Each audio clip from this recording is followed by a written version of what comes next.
이 시간에 해드릴 내용은요, 사진의 특성입니다. 제일 중요한 내용이라고 볼 수가 있습니다. 간단한 카메라라든가 메커니즘에 대한 내용을 아는 것보다도 내가 지금 하고자 하는 이 사진은 어떤 특성을 갖고 있는지, 그러니까 모든 그 매체에는 그 매체가 가지고 있는 고유한 특성들이 있습니다. 그 특성을 제대로 살려줬을 때 자신이 원하는 결과를 만들어내는 거고요.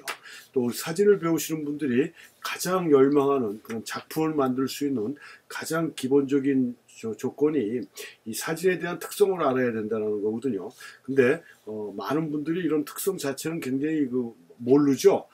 알려고도 하지 않고 가르쳐주는 사람들도 없고, 그냥 카메라 좋은 것만 사라고 얘기하고 렌즈 좋은 것만 사라고 얘기하지, 그다음에 포토샵에서 부족한 거를 뭐라 그러죠, 후보정 하라는 방법을 가르쳐줄지는 몰라도 이 사진에 대한 그런 특성을 얘기해 주는 사람들은 거의 없는 걸로 알고 있습니다. 근데 제가 시작할 때도 말씀드렸지만 제일 중요한 게 메커니즘을 좀 더 알고 있는 것보다도 이 사진의 특성을 아는 게 여러분들의 사진의 완성도를 높여줄 수 있는 가장 기본적인 상황이다라는 것을 꼭 아셔야 됩니다. 그래서 우리가 지금 배우고자 하는 사진은 다른 매체하고 어떤 특성을 갖고 다른 어떤 특징들을 갖고 있는지 그걸 지금부터 알아보겠는데요.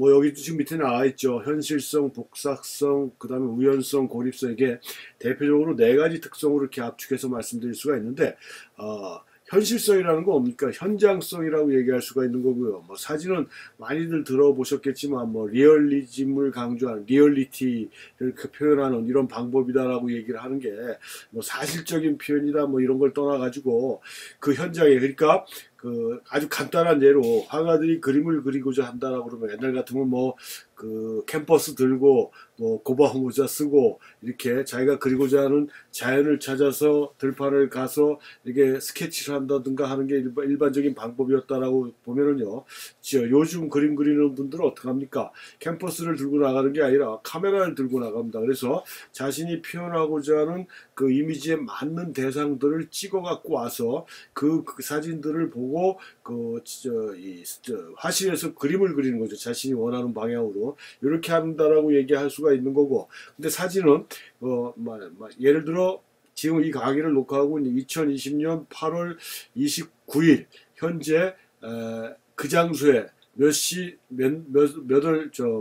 몇 분에 그 장소에 있지 않으면 그 장면을 잡아낼 수 없다라는 거죠. 이렇게 그 현장에 사진가가 있어야만이 표현이 되는 게 또 우리하고 라이벌은 아니지만 항상 이렇게 대비돼서 얘기되는 그런 그림하고의 차이다. 그래서 그날에 그 현장에 사진가가 카메라를 들고 그 장소에 있지 않는 한 그 사진이라는 건 나올 수가 없다. 그러니까 한마디로 얘기하면 뭡니까? 현실성, 현장성이라는 것.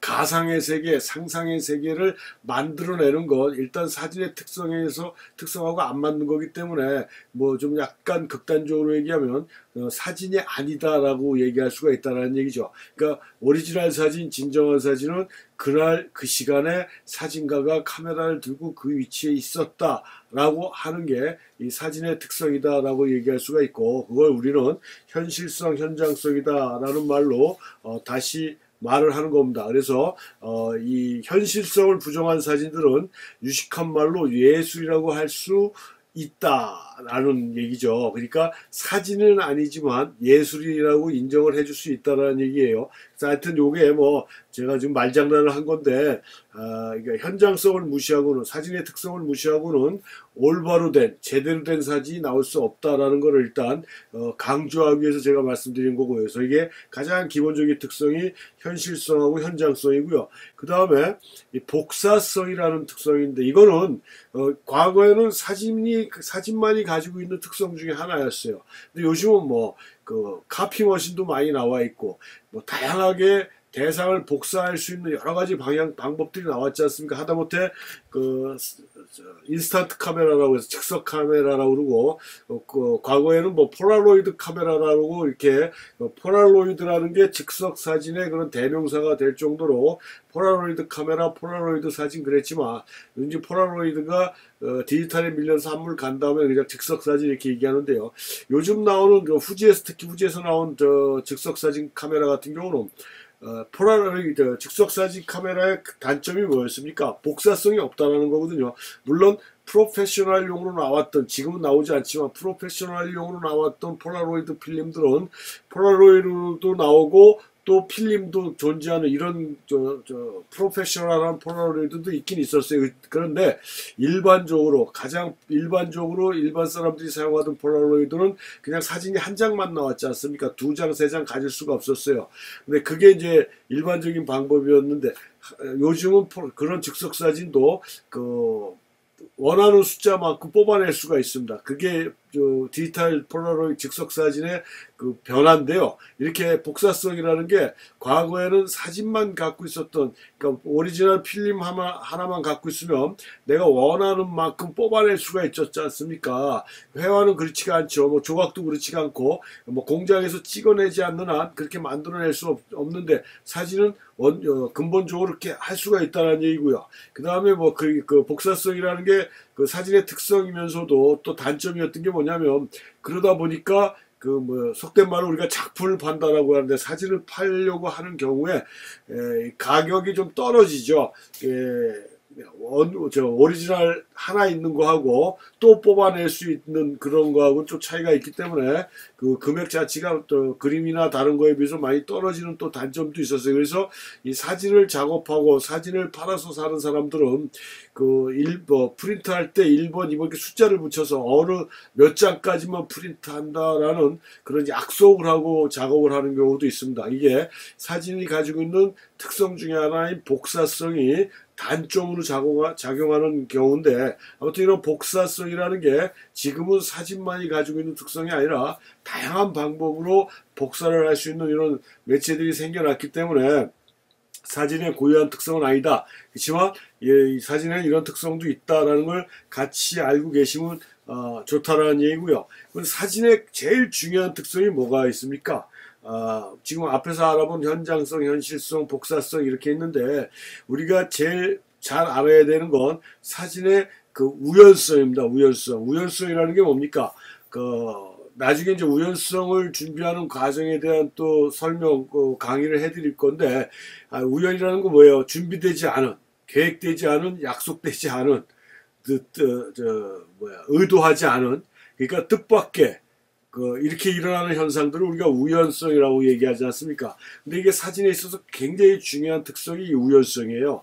그러니까 이 우연성을 제대로 이해를 해야만이 자신이 원하는 사진, 자신이 표현하고자 하는 사진을 최대한 완벽하게 표현이 가능하다는 얘기입니다. 그만큼 사진에 있어서 우연성이라는 건 굉장히 중요한 거고요. 그래서 사진 작업이라는 게 이런 우연을 필연으로 만들어가는 과정이에요. 그러니까 아까도 얘기했듯이 계획되지 않고 돌발적으로 나타나는 상황인데, 그게 언제 어느 때 나타날지도 모르는 상황에서 무조건 카메라만 들고 다닌다고 내가 원하는 순간이 나올 수 있는 건 아니지 않습니까?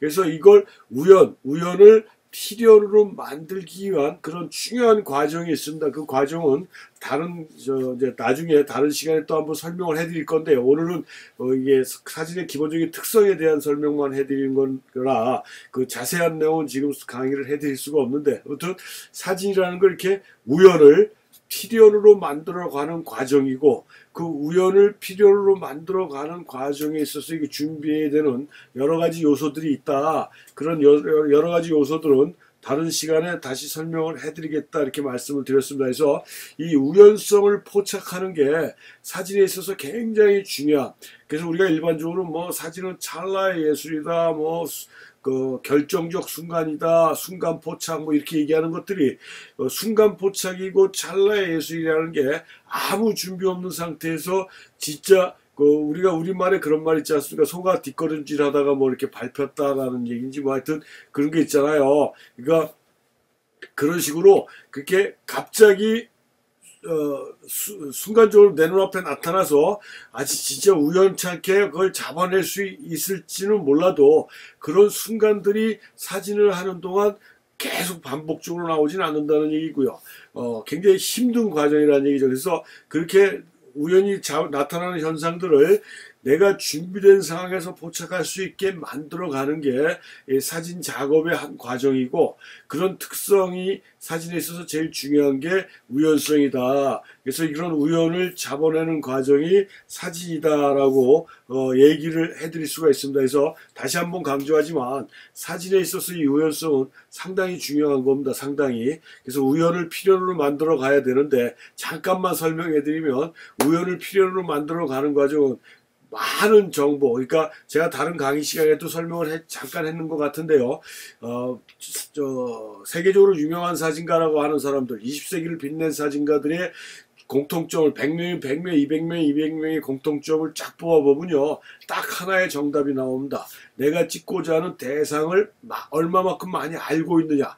많이 알고 있는 사람이 그 대상을 좀 더 정확하고 확실하게 표현을 했다라는 정답이 나오거든요. 그래서 그 알고 있는 과정, 우연을 필연으로 만들어가는 과정은 그 내가 찍고자 하는 대상을 알아야 된다는 얘기입니다. 알아야 그 우연을 필연으로 만들어낼 수가 있다는 얘기예요. 그러니까 카메라가 아무리 좋고 렌즈가 아무리 좋아도 이런 준비 과정이 돼 있지 않으면 맨날 남이 찍는 사진, 누가 찍어서 좋다라는 사진만 쫓아다니면서 카피하기 바쁜 거지, 실질적으로 내가 원하는 나만의 사진, 내가 표현하고자 하는 사진의 내 마음의 세상을 사진으로 표현할 수 있는 이런 상황은 절대 찍을 수가 없다는 얘기입니다. 뭐가 안 돼 있으면요, 우연성을 잡을 준비가 안 돼 있으면, 다시 말씀드려서 우연을 필연으로 만들 여러 가지 준비가 안 돼 있으면 맨날 남들이 찍는 사진, 남들이 이쁘다고 하는 그런 단순한, 아무 내용도 없고 생명도 없는 그런 단순한 아름다운 사진만 찍으러 다닌다는 얘기입니다. 그래서 우연을 필연으로 만들어가는 과정에 있어서 제일 중요한 게 대상에 대해서 아는 과정이다, 공부하는 과정이다, 이거예요. 이게 제일 중요하다라고 얘기했습니다. 그 다음에 또 하나의 사진에 있어서 제일 중요한 특성 중에 하나가 우연성, 그 다음에 고립성이라고 얘기할 수가 있는데, 고립성이라는 게 뭡니까? 고립. 이렇게 단절시키는 거잖아요. 주변하고. 그러니까 여기 지금 나와 있듯이 사진은 뺄셈입니다. 근데 그림은 또 같은 시각예술 중에 가장 항상 대비가 되는 이 그림은 뭐예요? 2차원의 평면에 자기가 표현하고자 하는 이미지를 집어넣는 거는 비슷하지 않습니까? 근데 그림은 플러스 예술이에요. 정해져 있는 화폭에 내가 필요한 부분을 집어넣는 게 그림이라고 그러면, 사진은 정해져 있는 공간에서 내가 필요한 부분만 따오는 거기 때문에 나머지 주변은 필요 없는 건 빼버리는 거잖아요. 그래서 뺄셈이라고 얘기하는 거고, 이 사진을 아무리 내 생각이 좋고 앞부분에서 얘기한 우연성을 포착하기 위해서 내가 대상에 대해서 아무리 많은 공부를 했다라고 그래도 이 찍고자 하는 대상의 시선이 집중되는 상황을 만들지 못한다 그러면 그 사진을 시각적으로 굉장히 산만하고 그 시선을 분산시키는, 그래서 이 사진가가 뭘 찍으려고 했는지, 뭘 표현하려고 했는지에 대한 답을 찾지 못하는 그런 아주 복잡한 사진을 만들어낸다는 얘기입니다. 그래서 제일 중요한 건 아까 조금 전에 얘기한 사진을 우연을 필연으로 만들기 위한 대상에 대해서 파악하는 것도 굉장히 중요하지만, 내가 찍고자 하는 대상의 그 화면에 꽉 차게 불필요한 부분은 완전히 빼버리는 이런 화면 정리 방법도 굉장히 중요하다. 그러니까 구도니 이런 거는 또 나중에 설명을 해드리겠지만, 그런 구도라는 개념도 일단 떠나가지고요, 내가 필요한 부분만 화면에 최대한 꽉 차게 찍고 불필요한 요소를 가장 많이 제거한다라고 그러면은 시각적인 완성도를 높이는 그런 사진이 된다는 겁니다. 그러니까 지금 조금 전에 얘기한 우연성하고 지금 얘기하는 고립성, 두 가지만 제대로 소화시킨다라고 그러면 여러분의 사진의 완성도는 굉장히 높아질 수가 있다는 얘기예요. 그래서 화면에 불필요한 요소가 들어가지 않게 필요한 부분만 집어넣는 거다. 그래서 사진은 뺄셈이다. 그래서 이걸 또 다른 말로 고립성 그렇게 하는데 좀 더 이해하기 쉽게 뺄셈이다라고 얘기할 수가 있고요. 세계적인 풍경사진가 엔젤 아담스는 풍경사진가 하면 엔젤 아담스를 빼놓고 얘기할 수가 없고, 다음 시간에 엔젤 아담스에 대한 내용을 강의를 해드리는데, 이 사람은 뭐라고 그랬냐면 사진은 무질서에서 질서를 가져오는 행위다. 그림은 포함시키는 예술, 조금 전에 얘기했죠. 플러스 예술. 그렇지만 사진은 제외시키는 예술이다. 그러니까 마이너스 예술이다. 모든 것을 담아내려 하면 사진은 나빠진다. 아까 얘기했죠. 시선이 막 헷갈리고 분산되고 집중이 안 되는, 이렇게 불필요한 요소까지 많이 담아 있다 보면 사진이 굉장히 안 좋아지는 거고요. 사진에 필요 없는 모든 부분은 사진에서 시선을 흐트러뜨린다. 이미지를 깨끗하게 간단하게 하자. 적은 것이 많은 것이고 사진 안에 있는 게 적을수록 강한 이미지를 만든다. 단순함은 강한 미덕이다. 이거예요. 그러니까 굉장히 길게 얘기했지 않습니까? 필요한 부분만 넣어라. 이게 그 사진의 뺄셈 고립성의 그 특성이라고 볼 수가 있어요. 그래서 아주 간단하게 진짜 힘있는 말로 했던 사진가가, 전쟁 사진의 영혼 로버트 카파가 한 말이 있죠. 지금 이게 그 왼쪽에 있는 게 로버트 카파의 생전의 모습인데요. 당신의 사진이 마음에 안 드십니까? 지금의 위치에서 한 발짝 더 들어가세요. 무슨 얘기예요? 네가 찍은 사진이 마음에 안 드냐? 그럼 서 있는 위치에서 한 발 더 들어가라. 그럼 한 발 더 들어간다는 소리는 뭐예요? 주변에 불필요한 부분이 더 빠진다는 소리죠. 그 다음에 이 사람은 전쟁 사진가입니다. 전쟁 사진가로 로버트 카파를 빼놓고는 얘기할 수가 없어요. 다른 시간에 로버트 카파에 대한 강의도 해드리겠지만, 로버트 카파는 목숨을 걸고 찍은 사진이고, 이 종군 기자라는 건 사진의 꽃입니다. 이건 아무나 할 수 있는 게 아니에요. 그 진짜 사진에 투철한 그 직업의식이나 목적의식이 있지 않은 한 이런 종군 기자는 누구나 하지 못합니다. 억만금을 준다고 해도 우리 같은 사람은 할 수가 없어요. 죽음에 대한 공포가 앞서기 때문에. 그래서 이 종군 기자들의 평균 수명은 40대 중후반입니다. 그만큼 사고사로 많이 죽어요. 로버트 카파도 제가 알기로는 45인가 그 초창기 월남전에 가서 지뢰밟고 죽은 걸로 알고 있는데요. 그런 사람이 네 사진이 마음에 안 드냐? 지금 서 있는 위치에서 한 발짝 더 들어가라 하는 얘기는, 한마디로 얘기해서 목숨 내놓고 찍어라. 좀 더 적극적으로 찍어라. 불필요한 요소는 빼버려라, 이 얘기예요. 그래서 이 사진은 뺄셈이다라는 걸 머리에 염두에 두시고, 그러니까 우리가 지금 사진 배우시는 분들이 가장 큰 문제가 뭐냐면, 그 잘못 배운 게 뭐예요? 그냥 구도라는 개념이 머릿속에 꽉 차 있어요. 어떻게 하면은 이 구도를 어떻게 잡아야지 제대로 된 사진이 될까? 또 사진을 가리킨다는 사람들이 뭐 기본적으로 사진을 가리키면 구도에 대한 얘기만 합니다. 근데 제가 매번 강의 시간마다 생각날 때마다 얘기하지만, 사진에는 절대적인 원칙이 없다라고 그랬습니다. 절대적인 원칙이 없어요. 내 멋대로 찍으면 돼요. 내가 하고 싶은 대로 찍으면 됩니다. 사진은 이렇게 찍어야 된다, 이런 구도로 찍어야 된다라는 절대적인 원칙이 없어요. 그건 누가 어디에 뭐 속된 말로 헌법 조항에 나와 있는 것도 아니고 어디 법규에 나와 있는 것도 아니에요. 근데 스스로가 그렇게 만들어서 그쪽으로 자꾸 하려고 자기들이 하다 보니까 문제가 되는 거죠. 구도 생각하실 필요 없습니다. 그 부분은 또 다른 강의 시간에 또 한 번 설명해 드리겠지만, 사진의 구도를 일단 무시해 버리시면 되고요. 아까부터 얘기했던 대로 내가 필요한 부분만 화면에 꽉 차게, 구도 생각하지 말고 필요하다라고 생각되는 부분만 화면에 꽉 차게 찍으면 그게 최고의 구도고 그게 최고의 사진이다. 그러니까 엔젤 아담스가 얘기한 것처럼 적은 것일수록 강한 것이고, 당신의 사진이 마음에 안 들면 지금의 위치에서 한 발짝 더 들어가라 라는 말을 머릿속에 가슴속에 담아두시고, 좀 더 가깝게, 그 다음에 불필요한 요소를 가감하게 빼버리는 이런 적극적인 촬영 방법을 쓴다라고 하면은 사진이 굉장히 힘이 있어지고 안정적으로 표현이 될 것이다 라는 것을 명심하시면 됩니다. 그래서 다시 한번 정리해서 말씀드리면, 우리가 하고자 하는 어떤 매체이든지 간에, 그림이면 그림이 가지고 있는 특성이 있는 거고요. 뭐 하여튼 모든 매체는 자신들이 가지고 있는 특성이 있는 거고, 그 자기가 하고 있는 작업에 있어서 성공을 거두기 위해서는 자기가 하고 있는 작업의 그런 매체의 특성을 알고 있어야 제대로 된 표현이 된다라는 거고요. 그래서 우리가 하려고 하는 이런 사진에 있어서 사진의 특성은 크게 네 가지로 얘기할 수가 있는데, 현실성, 현장성 같은 얘기고요. 그 다음에 복사성, 일반적인 얘기고, 이 우연성하고 고립성에 대한 뜻, 요 내용만 제대로 이해한다라 그러면은 카메라 조작이라든가 뭐 렌즈의 특성은 쓰다 보면은 누구한테 설명해 줄 정도의 실력은 안 되더라도 스스로는 느낄 수가 있고 자유자재로 표현이 된다는 얘기입니다. 그러니까 막말로 까놓고 얘기해서 카메라라든가 렌즈에 대한 거 공부할 필요가 없어요. 이런 부분을 공부해야 된다는 얘기입니다. 우연성, 고립성, 도대체 이게 무슨 말인지, 사진은 뺄셈이라는데 어떻게 빼줘야 되는지 하는 이런 내용들을 공부해 줘야 돼요. 그러니까 이렇게 알고 사진을 찍다가 보면 카메라는 기계이기 때문에 쓰다 보면 자동적으로 익숙해지게 돼 있는 거고요. 그래서 이런 식의 우연성과 고립성에 대한 특성, 그러니까 특징, 이걸 제대로 이해하시고 사진을 표현한다라고 그러면 여러분도 자신이 원하는 사진 만들어낼 수가 있다라는 얘기입니다. 이렇게 해서 오늘은 간단하게 사진의 특성에 대한 내용으로 강의를 해드렸습니다.